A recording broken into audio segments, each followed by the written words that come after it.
State quota, ಎರಡು government ಕಾಲೇಜಲ್ಲಿ ಒಟ್ಟು ಎಷ್ಟು ಸೀಟ್ ಇರುತ್ತವೆ ಎಲ್ಲವೂ ಗೋರ್ಮೆಂಟ್ ಕೋಟಾ ಮೂಲಕನೇ ಇರುತ್ತವೆ. ಅಂದ್ರೆ ಯಾವುದೇ ತರಹದ ಪ್ರೈವೇಟ್ ಸೀಟ್ ಅನ್ನು ಅಲ್ಲಿ ಲಭ್ಯವಿರುವುದಿಲ್ಲ.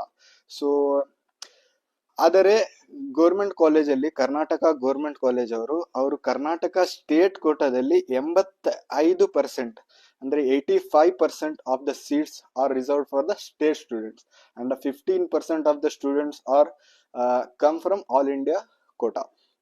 ಸೊ ಉದಾಹರಣೆಗಾಗಿ ಈಗ ನಾವು ಯಾವ್ದಾದ್ರು ಕಾಲೇಜಲ್ಲಿ 100 ಸೀಟ್ ಇದಾವೆ ಅಂತ ಅನ್ಕೊಳ್ಳಿ, ಅದರಲ್ಲಿ 85 ಸೀಟು ಕರ್ನಾಟಕದವರಿಗೆ ರಿಸರ್ವ್ ಆಗಿರುತ್ತೆ. ಅಂದ್ರೆ ಇನ್ನು ಮಿಕ್ಕಿದ 15 ಸೀಟ್ ಆಲ್ ಇಂಡಿಯಾ ಕೋಟಾ, ಅಂದ್ರೆ ಬೇರೆ ಯಾವ ಸ್ಟೇಟ್ನವರಾದ್ರೂ ಬರ್ಬೋದು, ಆದ್ರೆ ಆಲ್ ಇಂಡಿಯಾ ಕೋಟಾ ಮೂಲಕ ಅಲೋ ಮಾಡ್ತಾರೆ. ಇದು KE ಇದು ಆಗಿದೆ. ಸೊ ಇದರ ಫೀಸ್ ಬಂದು ಎಷ್ಟಿರುತ್ತೆ ಅಂದ್ರೆ 65,000 ಅಪ್ರಾಕ್ಸಿಮೇಟ್ಲಿ. ಇನ್ನು ಮುಂದೆ ಫೀಸ್